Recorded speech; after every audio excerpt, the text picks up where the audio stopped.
C'est moi qui étais la cible. Je n'ai compris cela que le soir où j'ai trouvé ces documents dans le tiroir de chambre de ma fille. Je m'appelle Bernard. J'ai 67 ans. J'ai passé 32 ans à travailler comme ingénieur chez un cabinet d'études à Lyon.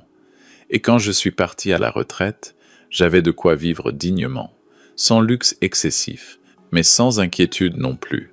Une maison à caluire et cuire, que j'avais payée entièrement. Un livret A, un plan d'épargne retraite, une assurance vie que j'avais souscrite il y a 20 ans pour protéger les miens après ma mort. Ma femme, Geneviève, était décédée 4 ans plus tôt d'un cancer du sein. Depuis, je vivais seul. Et depuis, ma fille, notre fille, était devenue le centre de ma vie. Elle s'appelle Claire. Elle a 39 ans. Elle a épousé Mathieu il y a 11 ans, un homme que j'avais accueilli à bras ouverts parce qu'il semblait sérieux, parce qu'il faisait rire ma fille, parce que je voulais croire que ma famille s'agrandissait plutôt qu'elle ne se transformait. Ils habitent à Tassin-la-Demi-Lune, à 20 minutes de chez moi. Ils ont 2 enfants, mes petits-enfants que j'adore. Pendant des années, les dimanches chez eux ont été la chose la plus belle de ma semaine. Je ne savais pas encore ce que ces dimanches signifiaient vraiment pour eux. Tout a commencé à changer. Ou plutôt, j'ai commencé à voir ce qui avait toujours été là, environ 8 mois avant ce soir-là. Mathieu avait monté une entreprise de rénovation intérieure 3 ans auparavant. Au début, ça marchait bien. Puis les chantiers s'étaient raréfiés. Puis il y avait eu une mauvaise affaire avec un client qui avait refusé de payer une facture de 40 000 €, un litige qui traînait encore devant le tribunal de commerce. Il m'avait expliqué tout ça lors d'un repas, un soir de mars, avec ce ton particulier que j'avais appris à reconnaître chez ma fille depuis qu'elle était petite. Ce ton qui précède une demande. J'avais prêté 15 000 € ce soir-là, sans contrat, parce que c'était ma fille. Parce qu'ils avaient les enfants, un crédit immobilier, des charges, parce que Geneviève n'était plus là pour me dire, avec cette sagesse tranquille qui me manquait tant, que l'argent donné sans écrit est de l'argent perdu. 3 mois plus tard, deuxième demande.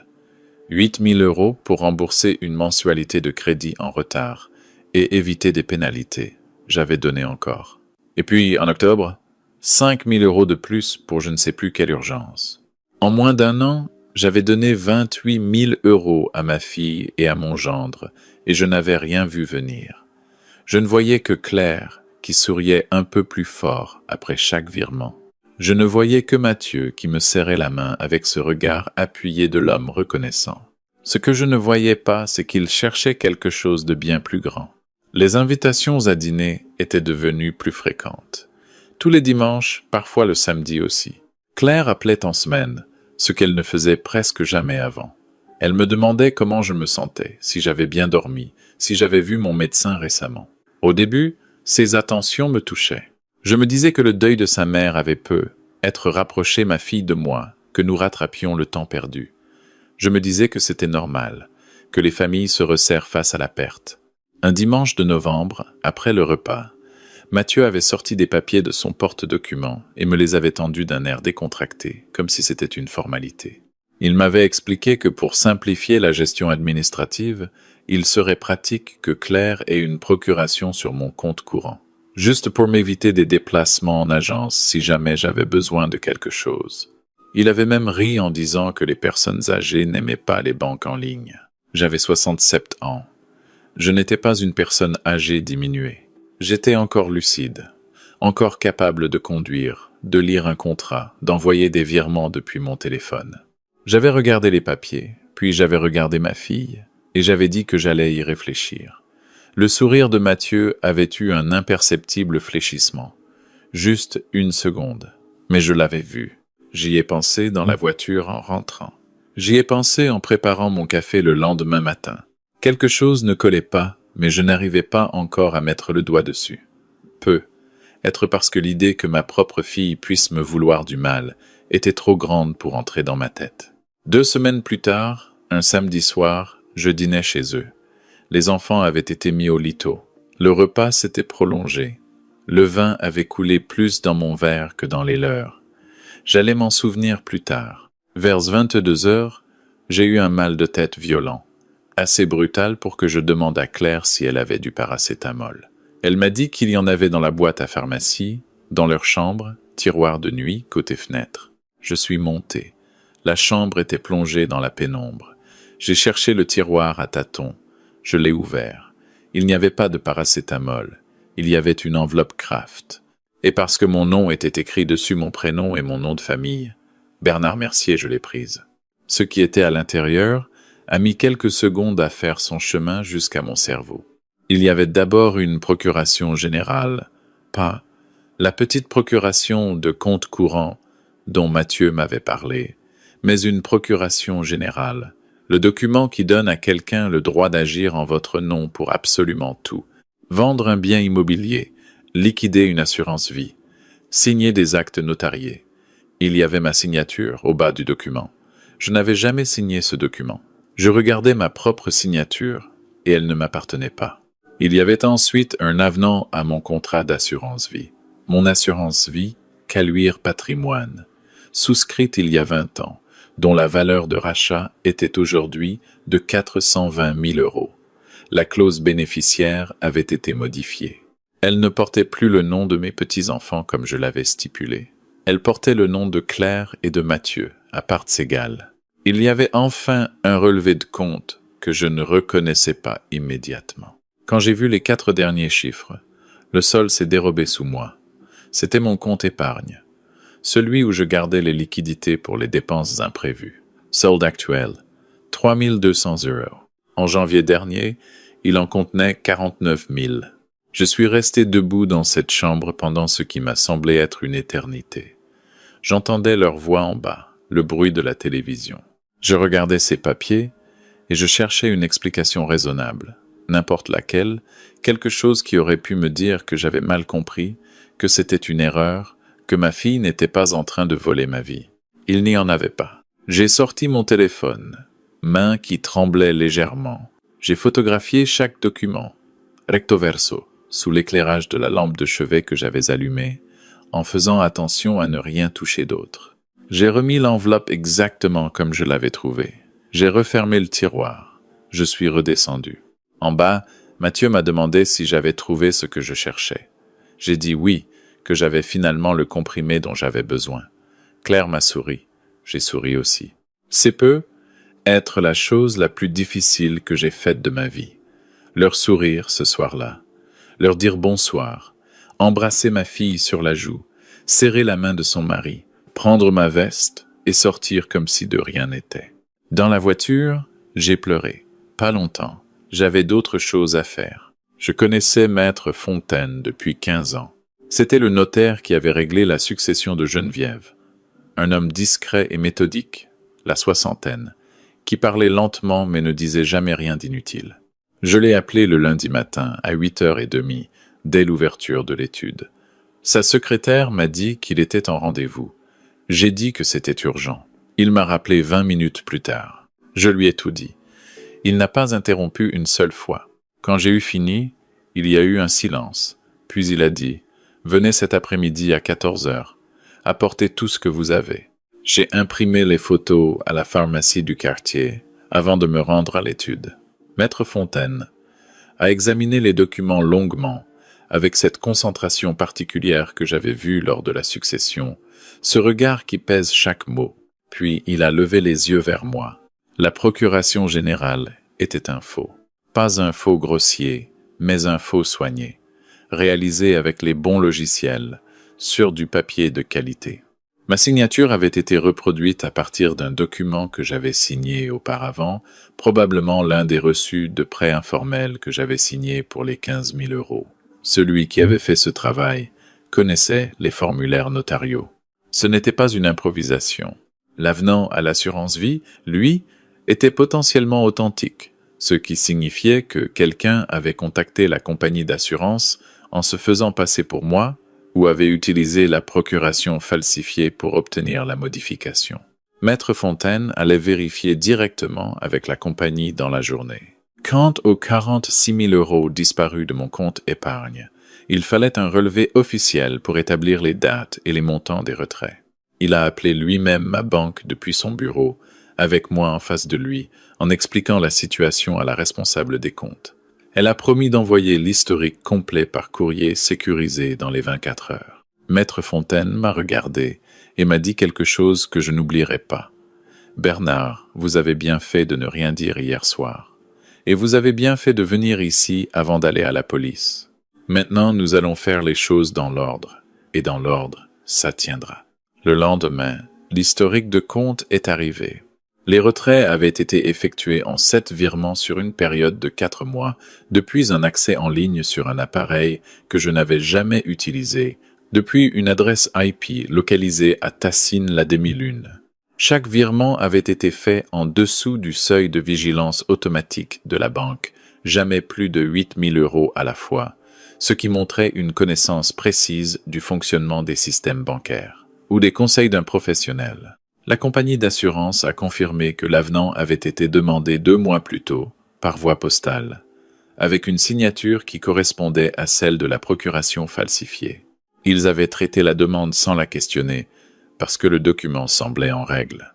Maître Fontaine a contacté un avocat spécialisé en droit pénal, Maître Deschamps, qui nous a rejoints pour une réunion le surlendemain.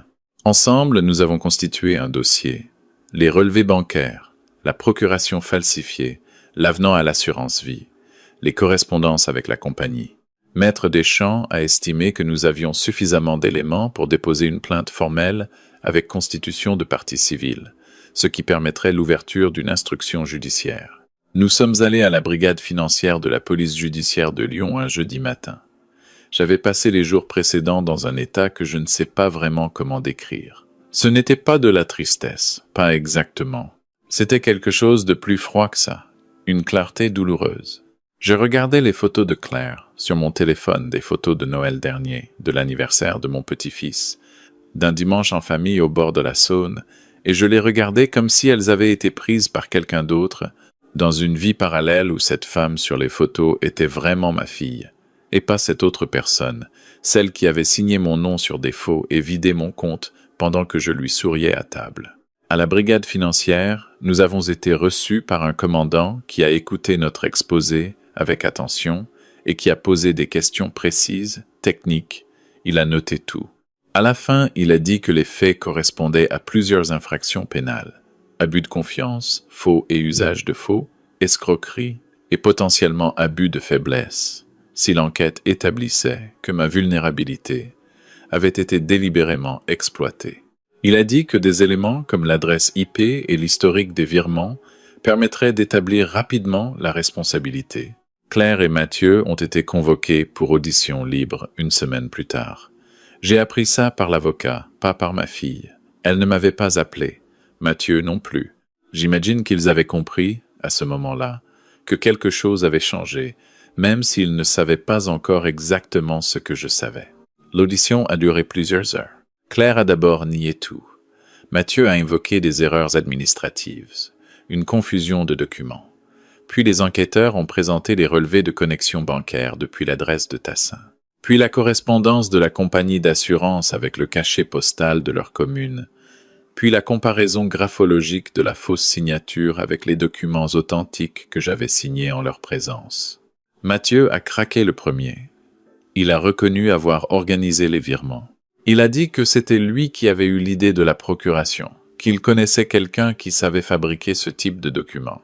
Il a essayé de minimiser le rôle de Claire, mais les enquêteurs avaient déjà les relevés téléphoniques montrant leur communication avec le falsificateur. Ils ont été mis en examen le soir même et placés en garde à vue. 2 jours plus tard, le juge d'instruction a ordonné leur placement sous contrôle judiciaire, avec interdiction de quitter le département et obligation de pointer au commissariat chaque semaine, dans l'attente du procès. Pendant toute cette période, je me suis occupé des enfants. Leur nourrice habituelle a pu augmenter ses heures, etc. J'allais les chercher à l'école les mardis et jeudis. Je leur faisais des pâtes, je lisais des histoires. Ils ne comprenaient pas vraiment ce qui se passait. Ils savaient que leur père et leur mère avaient des problèmes, que c'était sérieux. Mon petit-fils, qui a 8 ans, m'a demandé un soir si maman allait aller en prison. J'ai dit que je ne savais pas encore. Il a hoché la tête avec une gravité d'adulte qui m'a brisé le cœur. Je ne lui ai pas menti. Je ne voulais pas lui mentir. Le procès s'est tenu 9 mois plus tard, devant le tribunal correctionnel de Lyon. J'étais présent. Claire et moi n'avons pas échangé un regard pendant les 2 jours d'audience. Mathieu, lui, m'a regardé une fois au moment où il entrait dans la salle. Je n'ai pas su lire ce regard. Regret?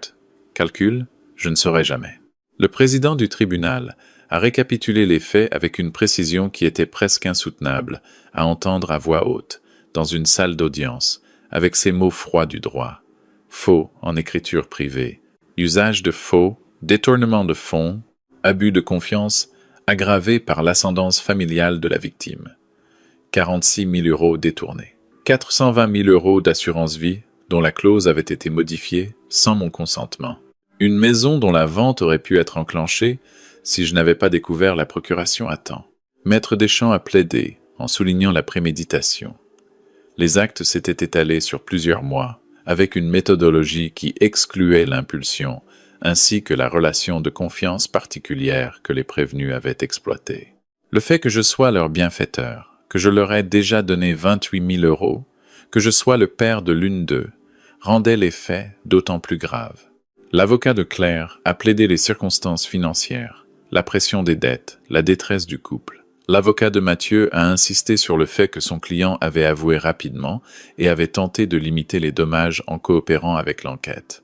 Ni l'un ni l'autre n'a présenté le moindre signe de remords réel devant le tribunal. Ce n'est pas un jugement moral de ma part, c'est ce que le président lui-même a noté dans ses observations avant de rendre le verdict. Claire a été condamnée à 4 ans d'emprisonnement, dont 2 ans fermes, avec exécution immédiate de la peine d'emprisonnement pour les 2 premières années.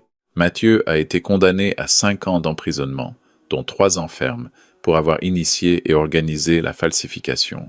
Tous deux ont été condamnés solidairement à me rembourser la totalité des 46 000 euros détournés, avec intérêt. L'avenant à l'assurance vie a été annulé par le tribunal. La clause bénéficiaire initiale rétablie. Je suis sorti du tribunal dans le couloir et je me suis assis sur un banc.